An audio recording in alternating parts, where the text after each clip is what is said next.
Let's go.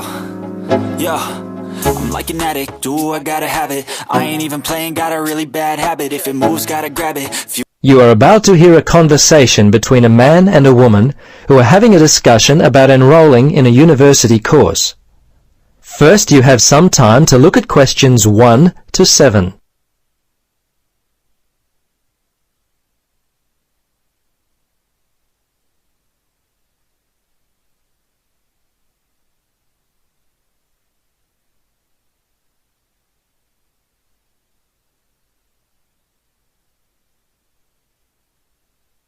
Now, listen carefully and answer questions 1 to 7.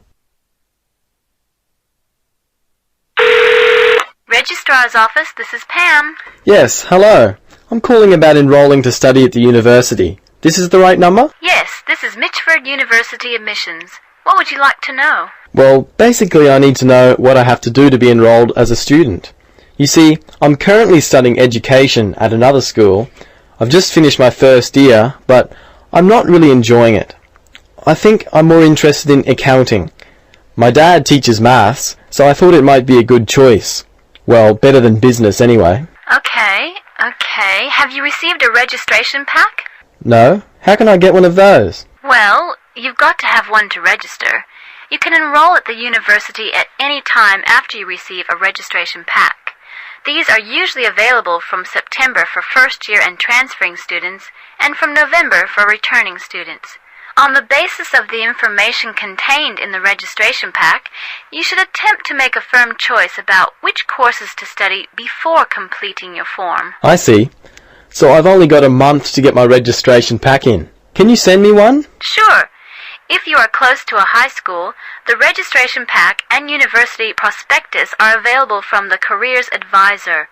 Would that be helpful? Well, the closest school's too far away and I haven't got a car. Are there any other ways you can send it to me? Well, for prospective students who have already left school, the registration pack and prospectus are available from the university information line. But that might not be of help for you? No, not really. I'll tell you what, why don't you give me your contact details and I'll send a pack out to you. At least that would be a start. Okay, sounds good. Right. Firstly, what's your name? Richard Dreyfus. That's Dreyfus. Your address there, Richard? Unit 12, 15 Sportsman Avenue. That's Sportsman,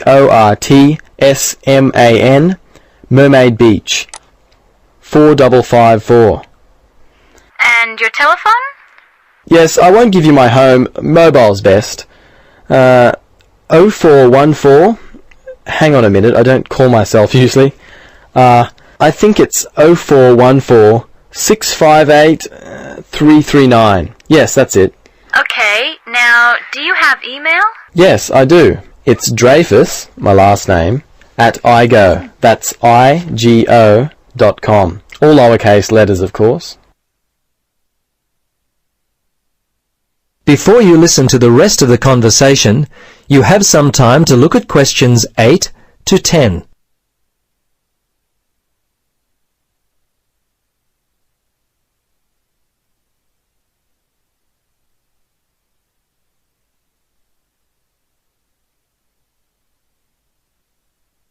Now listen carefully and answer questions 8 to 10.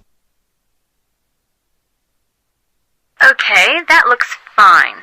Now, do you have any questions for me? Yes, I've got a friend who is interested in studying at the university. I'm not sure what would be best, the best way for him to register. Can you give me some suggestions? Sure, there are 3 ways to register. Option 1 is telephone registration. Before you telephone, fill out the registration form included in your pack.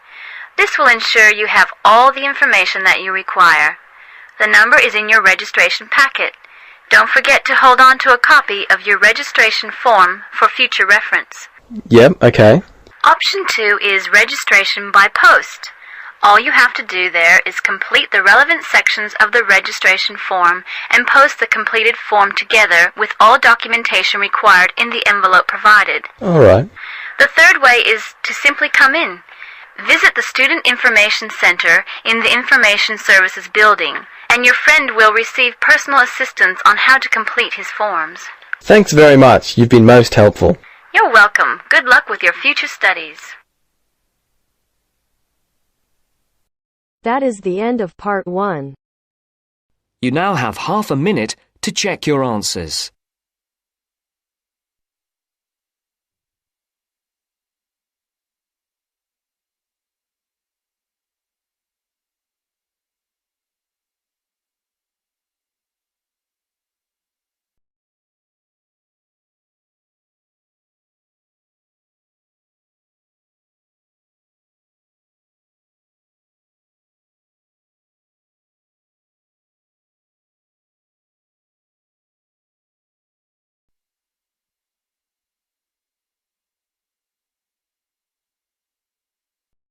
Part 2.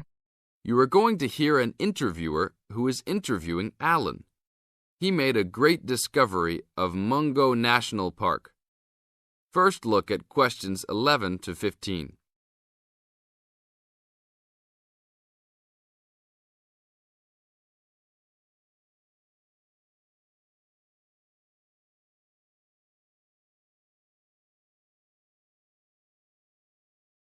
As you listen to the first part of the interview, answer questions 11 to 15.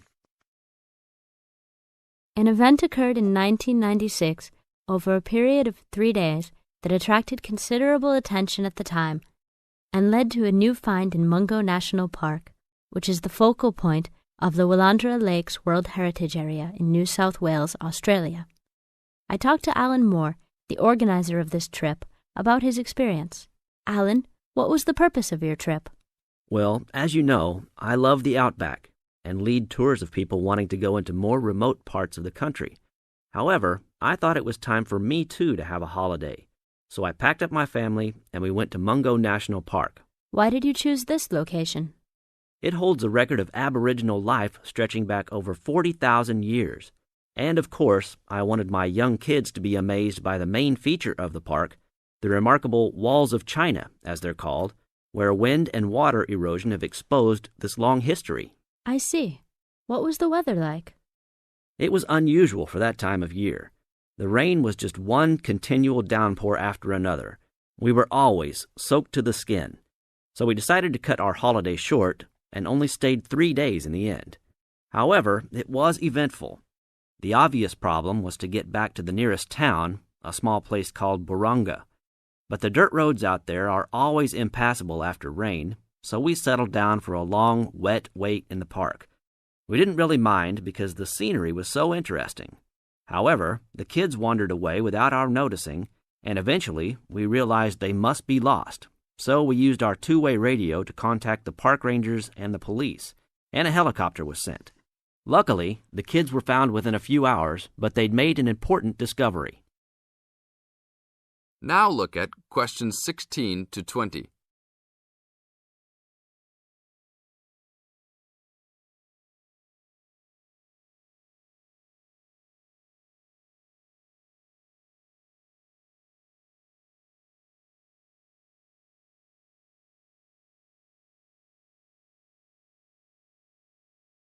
As the talk continues, answer questions 16 to 20.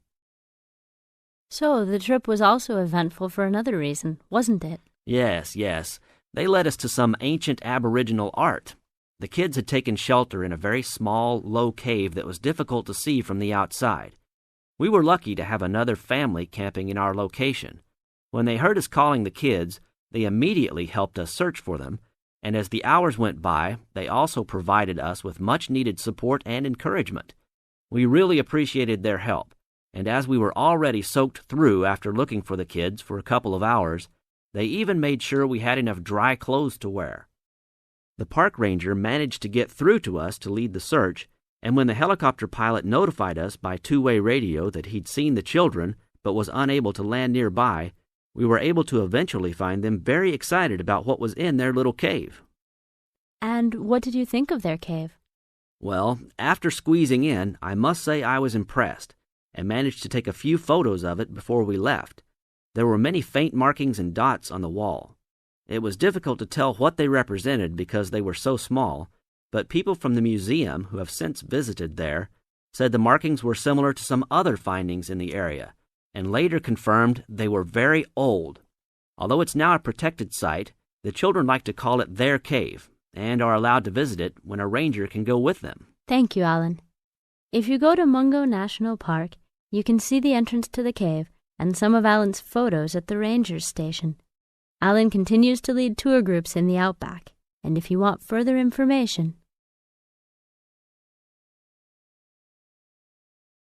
That is the end of part 2. You now have half a minute to check your answers.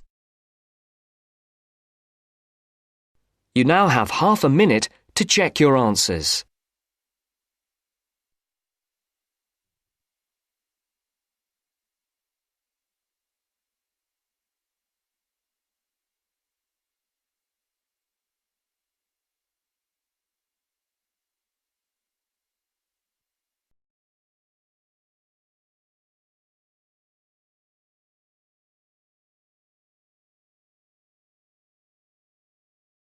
Now turns to part 3. Part 3. Hear an interview conducted by an interviewer special with the scientist Peter Piot, who discovered Ebola, a dangerous disease. Both of them are conversing about the disease and its origin. First, you have some time to look at questions 21 to 25.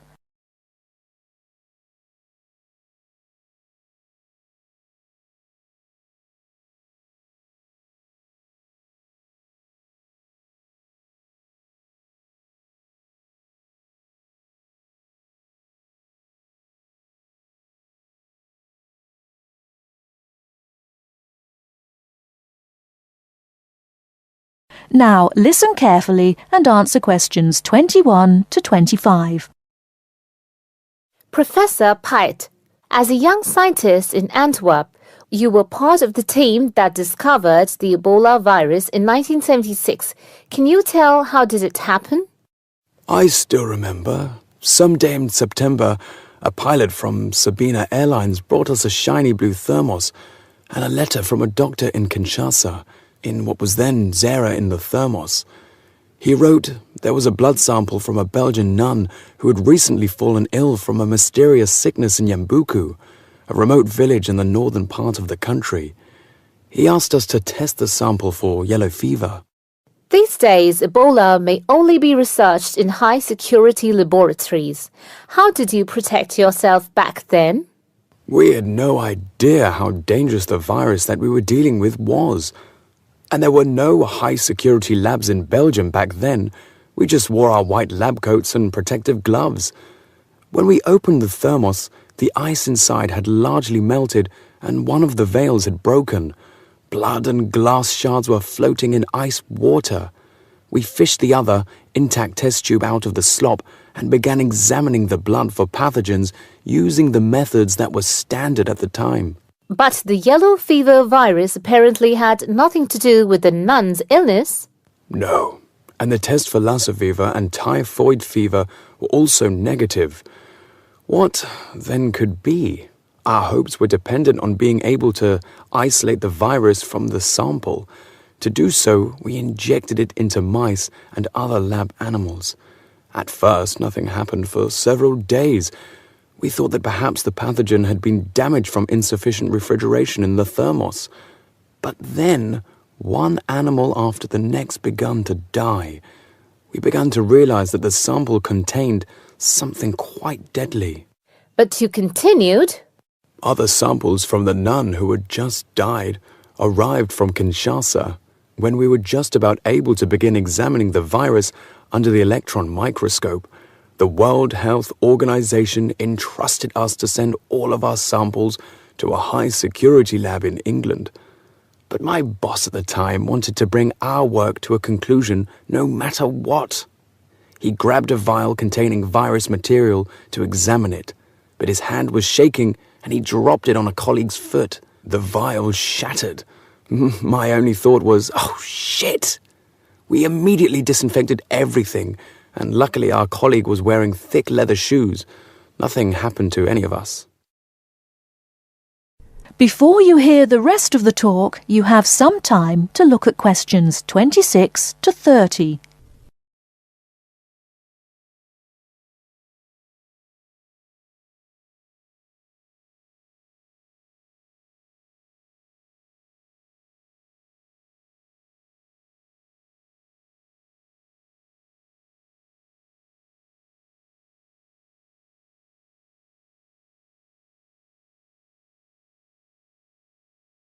Now listen and answer questions 26 to 30. Were finally able to create an image of the virus using the electron microscope. Yes, and our first thought was, what the hell is that? The virus that we'd spent so much time searching for was a very big, long, and worm-like. It had no similarities with yellow fever. Rather, it looked like the extremely dangerous Marburg virus, which, like Ebola, causes a hemorrhagic fever. In the 1960s, the virus killed several laboratory workers in Marburg, Germany. Were you afraid at that point? I knew almost nothing about the Marburg virus at the time. When I tell my students about it today, they think I must be from the Stone Age. But I actually had to go to the library and look it up in the Atlas of Virology. It was the American Center for Disease Control which determined a short time later that it wasn't the Marburg virus, but a related unknown virus. Hundreds of people had already succumbed to the virus in Yambuku and the area around it. You were also the one who gave the virus its name. Why Ebola? On that day, our team sat together till late into the night. We had a couple of drinks discussing the question. We definitely didn't want to name the new pathogen Yambuku virus, because that would have stigmatized the place forever. There was a map hanging on the wall, and our American team leader suggested looking at the nearest river and giving the virus its name. It was the Ebola River. So by around 3 or 4 in the morning, we had found a name. But the map was small and inaccurate. We only learned later that the nearest river was actually a different one. But Ebola is a nice name, isn't it?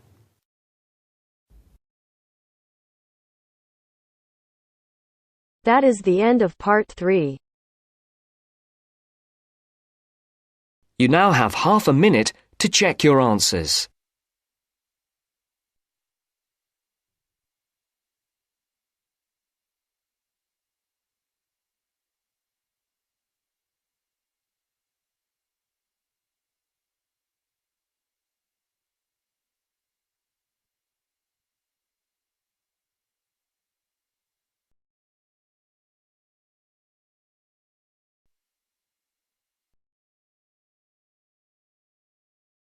You are going to hear the first part of a lecture on American culture and American customs.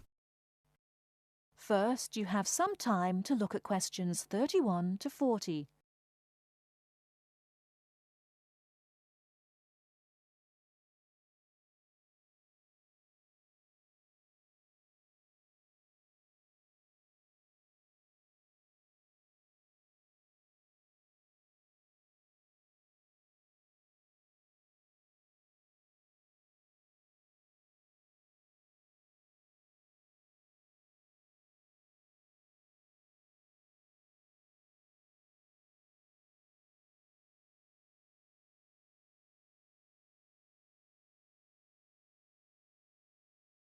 Now, listen carefully and answer questions 31 to 40. Well, last week we talked about American education, and today I'm going to discuss American values, characteristics, personal habits and courtesies. Keep in mind as you are listening to this lecture that your goal is to understand, not to emulate or judge. Just briefly, I'd like to mention that there is a remarkable ethnic diversity in the United States. The population of the USA is about 260 million.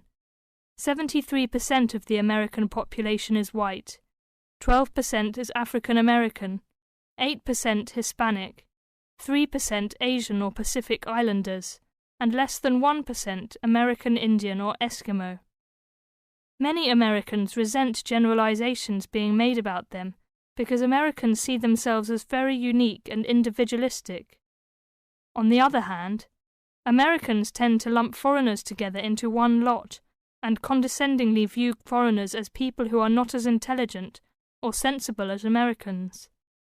Despite Americans' dislike of generalizations and their ethnocentric point of view, it becomes evident that they are indeed American. Americans value individualism, independence, informality, directness, punctuality, achievement, and competition. Individualism is probably the most highly esteemed value in the American culture and an important key to understanding American behavior. In the historical development of the country, individuality was crucial for survival. If you asked Americans to characterize the ideal person, they would probably use adjectives such as autonomous, independent, and self-reliant. Persons tend to be viewed as individuals rather than as representatives of a family or a group. Here are some examples of how this value affects behaviors. 1. If a group of friends go to a restaurant, everyone wants to pay their own way. In other words, they want to have separate checks and not be someone's guest. 2. In friendships, which seem to initially develop more quickly in the US than in other cultures, the Americans may feel uncomfortable if you give them more help than they need. This is a tendency to draw back and see dependency as weakness. In some ways, the stress on the individual rather than the family or group has led to a more informal society. Sometimes this lack of formality is viewed by members of other cultures as a sign of lack of respect. But that is not the intention in the American value system. This informality is even more predominant on the university campus than in other segments of society. Some ways in which you might see this value expressed in behaviors are: 1. You will generally be on a first-name basis with other students, in spite of any age differences. 2. Dress is very informal on campus. 3. Language is informal and sometimes confusing. Phrases like "see you later" and "drop by any time" are not meant literally. They are informal ways of saying goodbye. Americans are direct. Honesty and frankness are more important to Americans than saving face. They may bring up impolite conversation topics which you may find embarrassing, too controversial, or even offensive. Americans are quick to get to the point and do not spend much time on formal social amenities. This directness encourages Americans to talk over disagreements and to try to patch up misunderstandings themselves, rather than ask a third party to mediate disputes. It is particularly interesting to see what behaviors have culturally become associated with straightforwardness. 1. A firm handshake somehow has come to be interpreted as a sign of sincerity. 2. Looking at a person when you speak to him or her gives an indication of honesty. 3. In a question of honesty versus politeness, honesty wins. It is considered better to refuse graciously than to accept an invitation and not go. 4. You will be taken at your word. If you refuse food the first time it is offered, to be polite, it may not be offered again. An American will not know that your initial refusal is politeness. Great value is attached to time in the US. Punctuality is considered an important attribute. As with all values, there are different rules of acceptability in different cultures. In the US, you should be present for school or business appointments at the exact time agreed upon. In social appointments, you can arrive 10 to 15 minutes after the agreed upon time without giving offence. If you are invited somewhere for dinner and are more than 15 minutes late, you will need to offer an apology and an explanation. A phone call explaining you have been detained and will be late will save face for you and patience for the other person.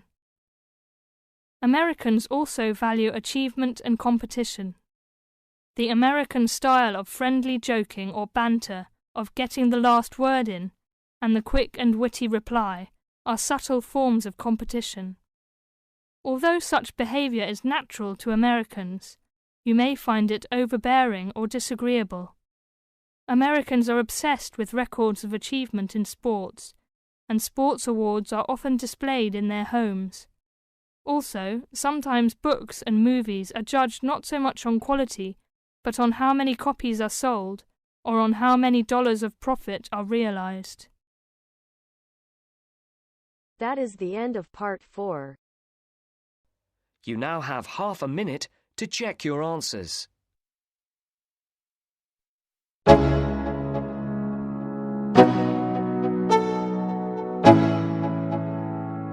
Let's go.